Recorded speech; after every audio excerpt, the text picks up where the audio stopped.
Swadee Krap, and good morning to Morning Focus. I'm Aglit Bunyai. And I am Don Sunikritiya Pimonpan.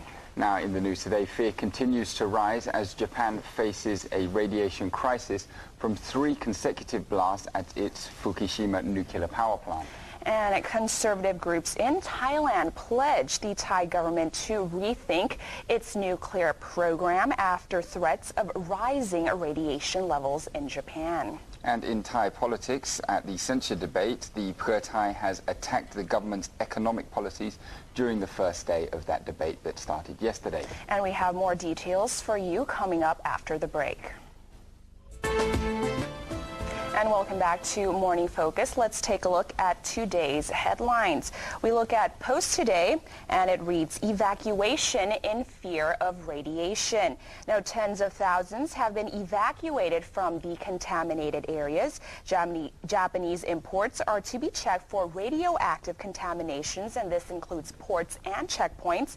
And 17 countries, meanwhile, had asked their citizens to evacuate from Japan immediately, while flights from the U.S., Europe, and Asia had been canceled or directed to south of Japan, where the threat level was minimal. Now, France has escalated the threat level at the Fukushima nuclear power plant from 6 to 7 since another blast occurred yesterday, which is the same level for Chernobyl, Ukraine. Now, Germany has temporarily shut down its 7 nuclear power plants for 3 months. Now, many countries, including Thailand, are revising their future plans for the construction of a nuclear power plant. Right. Now, crisis over 6 nuclear reactors, contamination level critical, reads the main story in Daily News today. Now, in that story, they talk about how a 30-kilometer radius around the power plant has now been declared a no-fly zone. They've also gone on to talk about how locals in the area have been asked not to leave their homes and to stay inside where possible. Meanwhile, Japan continues to suffer from the aftershocks of the latest, with the latest being measuring 6 on the Richter scale, and that occurred yesterday somewhere around Mount Fuji. And then there was another one about 315 kilometers outside of Tokyo that clocked in at around 5.8. And over in Pracha Chad newspaper, Japan spends a fortune on food imports. Now, many imports from Thailand, such as petrochemicals, food, as well as contractor prices, is expected to rise as a result. Now, meanwhile, Japanese exports, such as electronic parts and motor parts, might take a severe hit given the current situation in Japan. And with that, we move to our main story, Kun Arglit, regarding the blast at the nuclear power plant. That's right. Now, Japan's nuclear crisis is expected to continue to escalate as yesterday 2 more blasts rocked the Fukushima nuclear power plant, and that sent radiation levels up to dangerous levels. Now, the Japanese Prime Minister, Nato Kan, said that radiation around the Fukushima power plant on the eastern coast had risen considerably, and that the radiation level was now high enough to endanger human health. Now, outside of that, more than 200,000 people have already been evacuated from the area, and that this is the 3rd incident at the plant since Friday's quake, and now 4 out of the 6 reactors at the facility are likely to be in continued trouble. Now, Kun Arle, just in this morning at 5:45 a.m. local time, a fire has broke out at reactor number 4 at the Fukushima power plant, and this reactor 4 is known to be storing fuel rods. Now, 50 people have been working there on the site to keep order. Now, helicopters are currently being prepared to help evacuate these 50 workers out of the site. So hopefully that smooth sails. Now, apart from the radiation leak, now Japan still struggles to cope with the enormity of the damage and scope from the earthquake and tsunami. Further north in the region of Miyagi, which was hit by tsunami waves, rescue teams searching through the shattered debris of towns and village have found more than 2,000 bodies. Now, according to Japan's Kyodo News this morning, the official death toll is now 3,373 in 12 prefectures, while 6,746 people remain missing. Now, millions of people have been left without water, electricity, fuel, or enough food, and hundreds and thousands are homeless and facing harsh conditions such as sub-zero temperatures overnight, snow, and rain forecast. Right. Meanwhile, it's not just all this is not just taking place in one area, of course. There's also outside of the immediate blast zone, and also how this affects the economy. Now, the authorities have said that there was a higher than normal radiation levels that have been detected in Tokyo, but they had not yet reached harmful levels. Now, they've also gone on to say that they expect there to be a considerable economic impact from this disaster, which has plunged the nation into what the Japanese Prime Minister has called the worst crisis since World War II.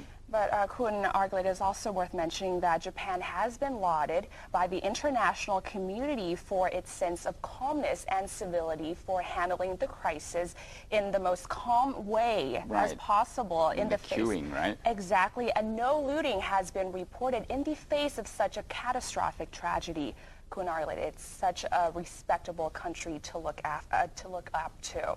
Now, in other matters regarding the potential risks and danger of the explosion of the nuclear power plant, Thai civil movement has joined the global community in standing up against the construction of nuclear power plant. Now, environmentalists and local villagers from provinces shortlisted as potential sites for nuclear power plant construction has formed a new alliance called the Network of People Against Nuclear Power Plant to protest against the planned construction of the plant in the kingdom. Meanwhile, more than 2,000 people in Kalasin rallied outside the City Hall yesterday to protest against the Electricity Generating Authority of Thailand, or EGAT's plan to build a nuclear power plant in their province. Kun Arglet. Right, let's talk about what this plan actually entails. Now, it's a 20-year plan, and Thailand, at the end of it, would have 5 nuclear power plants with a combined generation capacity of around 5,000 megawatts, which should be in place by the year 2020 or up to 2025. Now, there have been 8 provinces named as potential sites for these nuclear power plants, and they are Trat, Chumpon, Nakhon Sawan, Surat Thani, Obon, Ratchathani, Khon Kaen, Kalasin, and Prachuap Khiri Khan. Those are the provinces that it could be built in. Now, the network has yesterday demanded that the government should abolish the plans to build these nuclear plants, saying that such radioactive leakage, as has been seen in Fukushima power plant after the earthquake, was strong enough proof that there is a definite danger that the nuclear power plant could cause problems for Thailand in the future. And they said that even though Japan was known for its expertise in nuclear technology, the mishaps still occurred, and if they couldn't even control the radioactive leakage, then Thailand, who is relatively new to such nuclear technology, could quite easily face such a similar disaster and not know how to handle it quite as well. Therefore, it would do everything that they could do, that is talking about this network, to stop the building of a nuclear power plant in Thailand. Correct. And the network also planned to submit a petition to the Vietnamese government to cancel its plan to build a nuclear power plant. Yesterday, Prime Minister Abhisit was already mulling whether to scrap these plans. Now, meanwhile, a source at the Energy Ministry said the Prime Minister will not propose the consideration of the project for the next government, where it will be a matter for the next government to decide. Now, meanwhile, Thailand has undergone the first phase of its nuclear power plant initiative, and this concerns studies and information dissemination, but the second phase, which is the development of human personnel, is yet to be conducted. Right. Now, as you mentioned just then, the Prime Minister has actually said that this particular government will not be part of the decision to build this nuclear plant, and they will wait until after the elections to do any proposals. So it will not be this government that decides whether we have a nuclear power plant or not. Correct. And with that, we move on to the political front, Kun Arglet. Yes, much excitement in yesterday's censure debate. I'm sure you were glued to the TV watching it all day, all night. Very glued.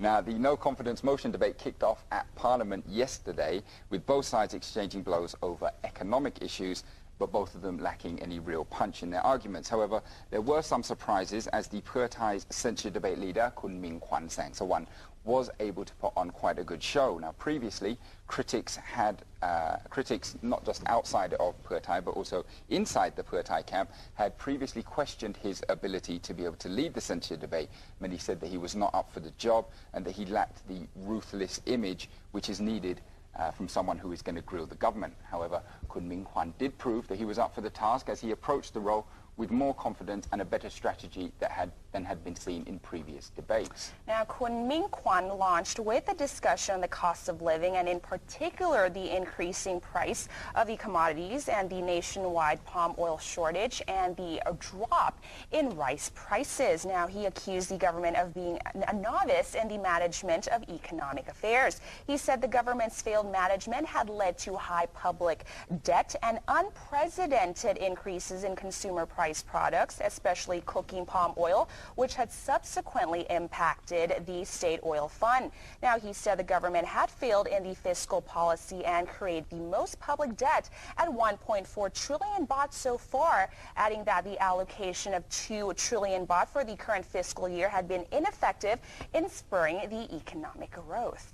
Right, now, continuing his attack, Kun Mingkwan also voiced suspicion about the government's handling of the cooking palm oil shortage, saying that, this is a quote from him, that they were in league with certain groups in order to rob the public. Now, the supply shortage had led to hoarding and price increases despite the Commerce Ministry's price capping measures. And he said that the palm oil crisis also affected the country's energy security and that it had raided the state oil fund. Now, the government would be forced to borrow more to shore up the fund, and in the end, the government wouldn't be able to pay the debt and the diesel price would rise above 30 baht per litre. And he was also critical of the government's rice price guarantee scheme, saying that it had failed to deliver on what was promised. Now, this is a quote from him. The price is guaranteed at 11,000 baht per ton, but farmers can get only 6,000 to 7,000 baht. So where does the difference go? Now, Kun Mingkwan said when he was the commerce minister serving in the Samak Suntharawet administration, which adopted the mortgage scheme, it was a golden age for rice farming. Right, now that's been all the attacking from Kun Mingkwan. Now we have also what the Prime Minister had to say. Now, he rebutted these allegations of economic mismanagement point by point, insisting that the government was on the right track in handling the economy. Now, he also accused Kun Mingkwan of distorting the facts by means of editing, omitting, and in some cases even adding some information. Now, on the issue of public debt, he said that while Kun Mingkwan had focused on debt, he had in fact failed to mention that the government had been able to generate some revenue. The Prime Minister also defended the need to borrow money, and that was in order to stimulate the ailing economy.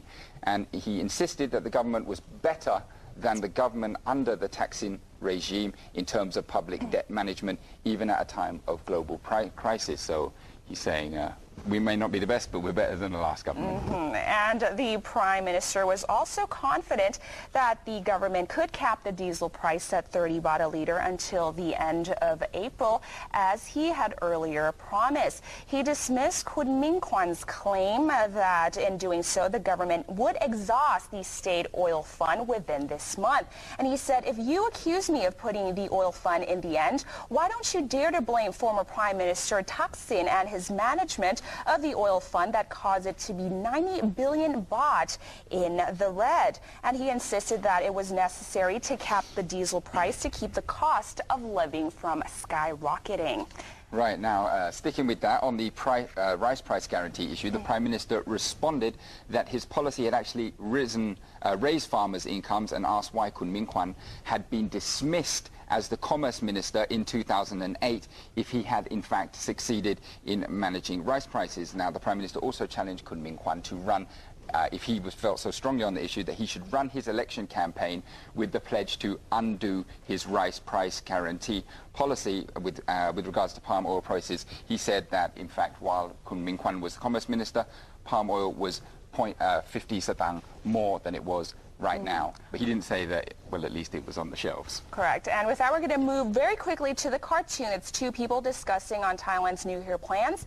And the first man said, I'm sure Thailand's plan to build its own nuclear plants, power plants, might be just a pipe dream. Now, the other man replies to him. He says, yeah, why is that? Is it because people are scared of what's happening in Japan?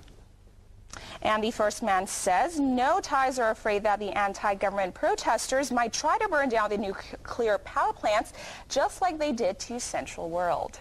Very controversial. Right. And with that, that wraps up our program for today. And